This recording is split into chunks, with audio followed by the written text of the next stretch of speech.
You're welcome. 4 Nigerian citizens in Ondo State, that's in southwest Nigeria. For those who don't know, Olufemi Lawson, Isijola Kike, Ologunwa Ayodeji, and Arogbo Olani. We have to mention their names because they're very, very important, critical to this conversation. They had applied in October to the Ondo State High Court for an order compelling the State House of Assembly to set up a panel to probe the health condition of the state governor, Rotimi Akerdolu. The applicants had filed an ex parte motion at the court specifically on the 25th of October, and they urged the court to issue an order of mandamus against the first and second respondents to compel them to carry out their statutory and constitutional duties on the third respondent, Mr. Akerdolu, governor of Ondo State, as stipulated in Section 189, subsection 4 of the Constitution of the Federal Republic of Nigeria, 1999, as amended. Well, the court on yesterday, granted these individuals leave. Please, let's note, because there's some confusion out there, especially in the media. The court granted them leave to serve notice of a hearing on the respondents, who are the Speaker of the Ondo State House of Assembly, Right Honorable Olamide Oladiji, the Ondo State House of Assembly, and the third respondent, like we earlier said, Governor Rotimi Akerdolu himself, and members of the State Executive Council. Tonight we'll discuss this particular situation to look at what this holds for Ondo State. We have a guest tonight. Oludare Charles is a political analyst. He joins us from Texas in the United States of America. Oludare, thank you so much for your time. Also, we have Henry Olonimoyo, a political analyst, also joining us from Ondo State. Gentlemen, thank you so very kindly for your time. For the benefit of our listeners, I'll just quickly run through a timeline of what has been happening in this Ondo State political saga. We remember that on Thursday, September 7, 2023, today makes it exactly 3 months. Today makes it exactly 3 months. The governor of Ondo State, Rotimi Akerdolu, returned from his medical leave in Germany, where he sought treatment for an unspecified illness. But since then, since that return, he hasn't been seen in the state that he governs. Now, Akerdolu commenced his 21-day medical leave in June 2023. When he traveled to Germany for treatment, he was expected to return back to Nigeria in July 2023, but he didn't. Now, his prolonged stay triggered numerous controversies in the state as his officials and his family members jostled for control of the state government. When Governor Akerdolu did not return as promised in his letter to the State House of Assembly, the first one he wrote another letter to the lawmakers, this time on July 15, requesting an extension of his medical leave. Now, the governor also requested in that letter, that the state's lawmakers should approve his deputy, Loki Adetuwa, to take over in an acting capacity. Like we said, on September 7, he was confirmed to have returned to Nigeria. Today makes it 3 months since he got back after spending 93 days in Germany on medical leave. All right, but the biggest twist is that the governor, since his return to Nigeria 3 months to today, hasn't stepped foot in the state he governs, which is Ondo State. He's been staying in Ibadan, your state. His last sighting was when his wife, Betty Anyanwu Akerdolu, posted a photograph of him in an aircraft on her Instagram account under the caption, "Homebound," saying that he was coming. I want to go straight to our guests because this court move is quite significant, but we don't know how significant it is. Maybe you can tell us. We'll start with you. Henry, you've been on this with us for some time now. Did you see this coming? And what is the significance of this move by these 4 individuals in Ondo State? Yes, thank you very much. You know, earlier we had said that after the intervention of President Bola Ahmed Tinubu, it was agreed that the status quo should remain the same. I remember saying on this station that that might be just a brief calm, temporary calm before the storm. That as we are approaching the year of election, which is next year, that there will be new twists to the saga, and I think this is one of it that is coming out now. When you have individuals who are trying to compel the court asking the court to compel the House of Assembly to scrutinize the capacity or incapacity, as the case might be, of the governor to begin to continue to govern the state. All right. So Henry, I don't know if you can hear me or if you're frozen.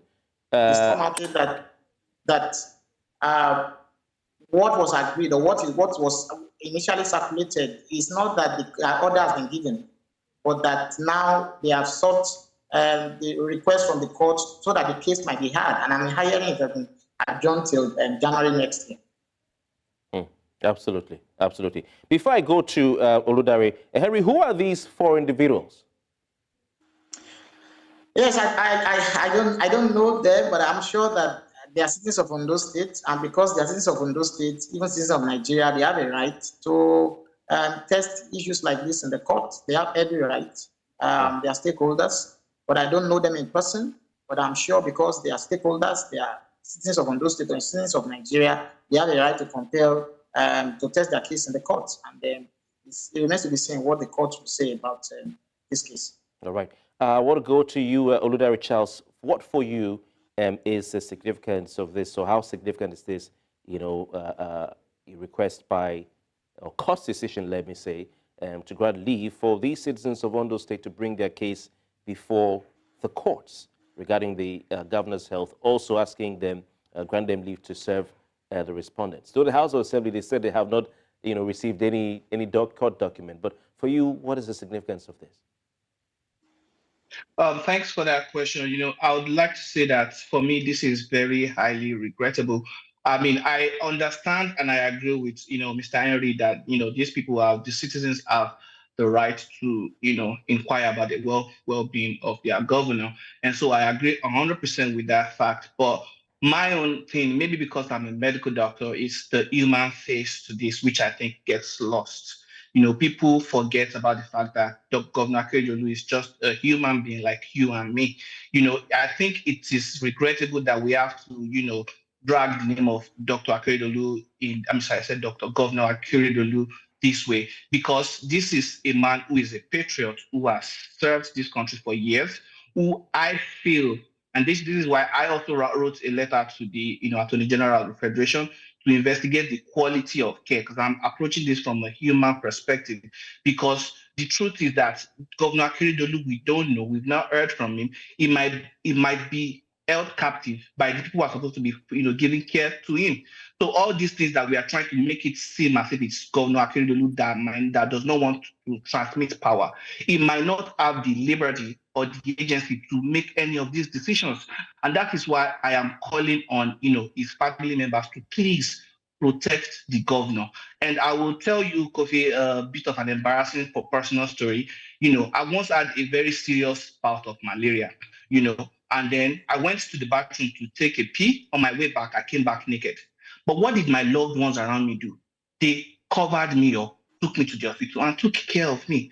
I feel like the loved ones of Governor Akerdolu, this period, they need to cover the governor, take care of him, remove him from this fray.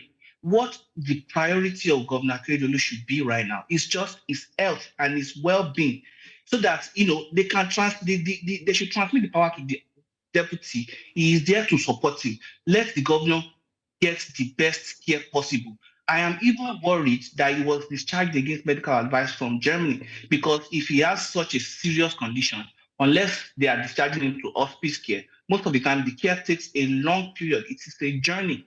And we need to not let the human factor get lost in this whole situation.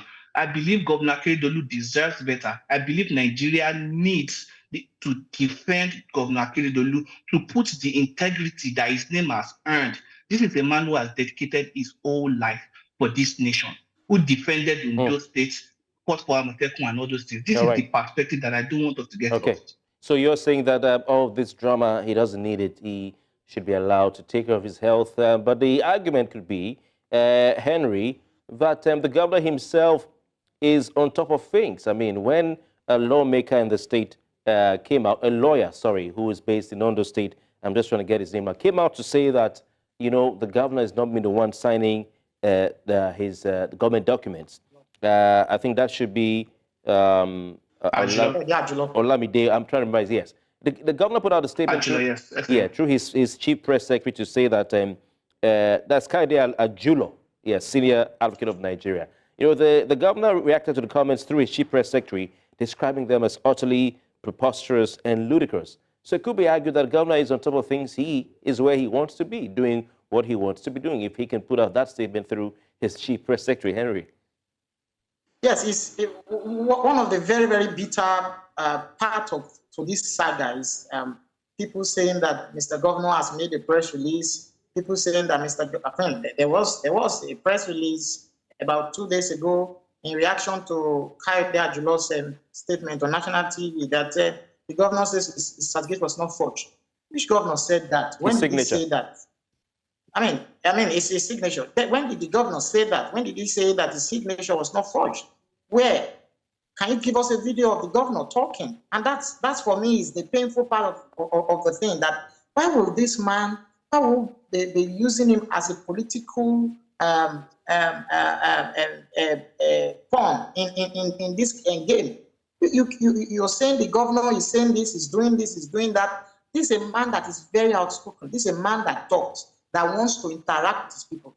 And if for almost 3 months now, these people are talking and are asking, where's the governor? Even there has been an extended issue up to the Aso Villa, and the governor has not made any public statement. That tells you that the governor is not Henry, in a state Henry, you're in Ondo State. Henry, you're in Ondo State. I'm sure you're aware that His Excellency signed a bill approving, is it 33 new LCDAs in Ondo State? I'm trying to remember the correct figure now. And he signed, signed it into law. So if he was able to sign... That's what must be investigated. That is what must be investigated.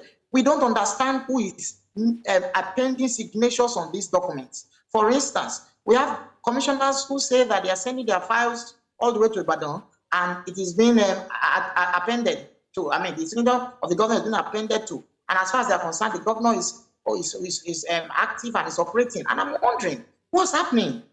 What is happening? This governor that is appending signature, why can't he address the nation? Why can't he address the state? Why can't he stop? Even if it's a pre-recorded speech, why can't he make a public appearance? The governor is not supposed to be governing in secret. It's not a masquerade. Neither is he a ghost. So it is this matter that I feel should be investigated. But again, if I am a family member of Mr. Governor, I think that's unnecessary. Making the health of Mr. Governor a public matter, for me, I think is unnecessary. I think what should have just been done is what Mr. Shasa said earlier.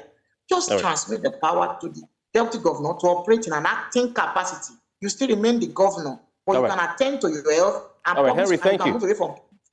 Henry, thank you. Sorry to interrupt you. But Charles, what are your thoughts on the fact that the citizens of Ondo State have had to ask a court to compel the State House of Assembly to do the right thing as enshrined in the Constitution of the Federal Republic of Nigeria? That's if indeed they are aware that the governor is not well.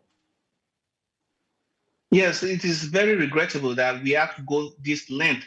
I feel like we need a constitutional amendment because this has happened ever so often, whereby with the case of Yaradua, with the case of Dambaba and Taraba, whereby an executive becomes maybe incapacitated and then the people who hold their least power through him hold him captive. Even if you met the governor Akerdolu right now and he tells you, I agreed to all these things, it might be a case of Stockholm syndrome, whereby he's in support of his captives. Because the truth is, I think it is highly regrettable that what should be the basis, the baseline, is not being done. Maybe we should put a time limit to that section 189, whereby after like 3 months, then automatically a medical panel gets constituted. Because I think the most important thing that I don't want us to get lost is the health of the governor. If the governor is truly ill and healthy, I'll give you an example. When after the primaries, President Tinubu went to the UK to take some leave, there was a lot of rumor about his health. What did he do to quell it? He posted a video of himself on a treadmill, and that was the end of it. So a lot of people made so much noise about the health of the president. There has been no president in the history of Nigeria that has been as active as governor, as President Bola Tinubu, I get tired just following his activities. Do you get? So to quell the issue of the governor's health does not need a court case, a common live stream video.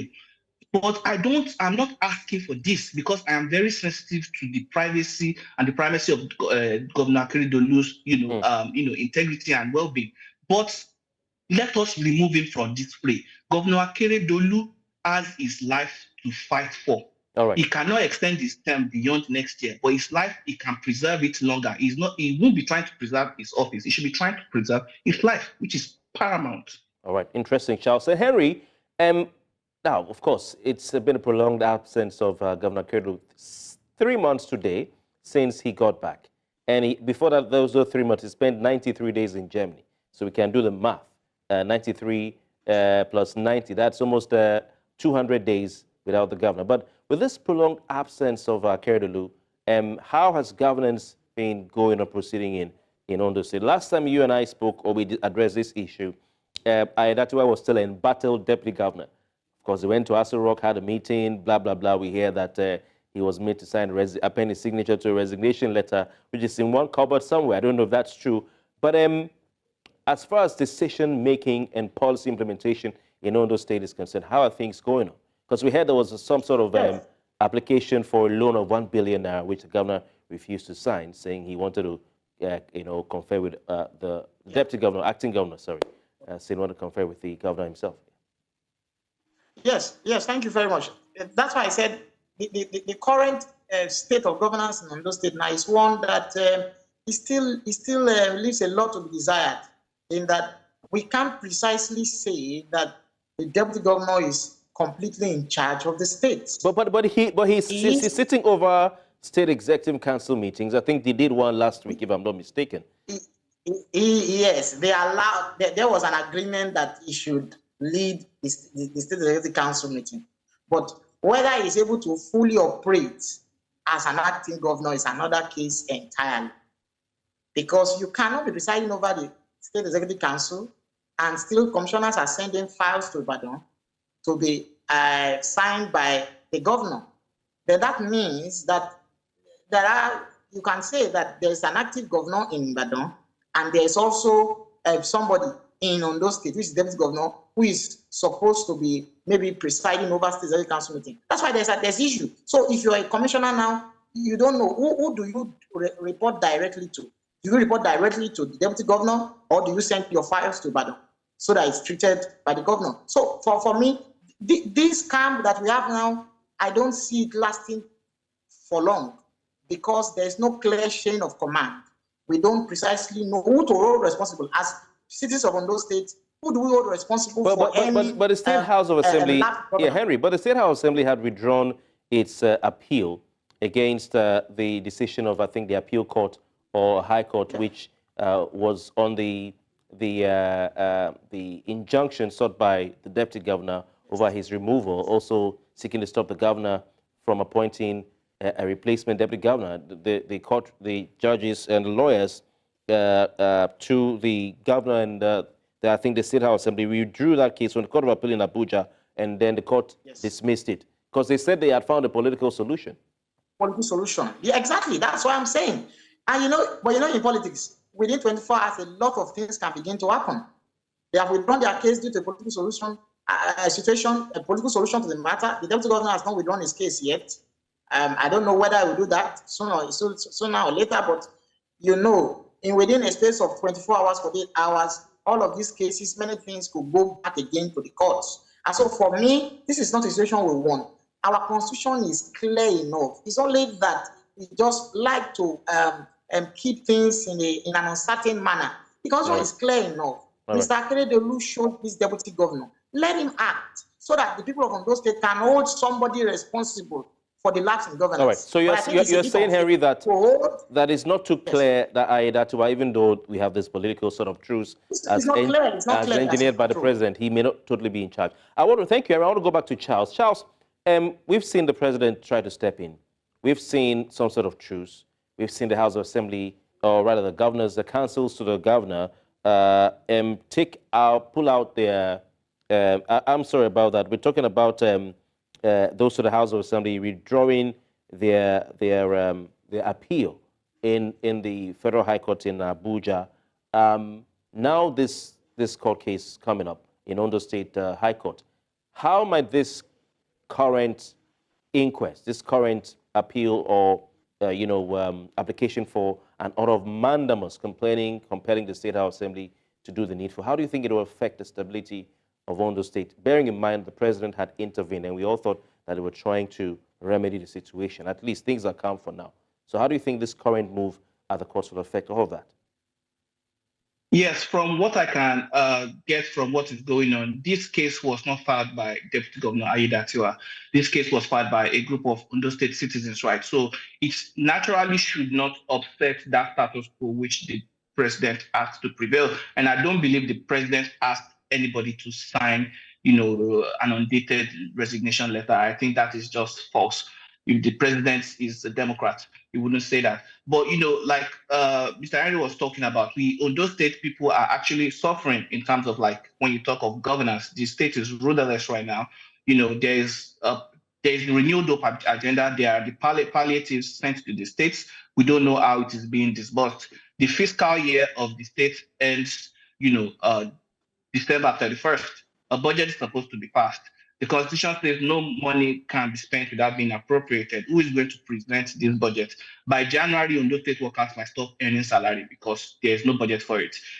There are multiple layers of complexities that is unnecessary. While, my medical inclination will make me want to always think about the, health of Governor Akerdolu first, we also have to give a significant amount of thought to the people of Ondo State and their sufferings.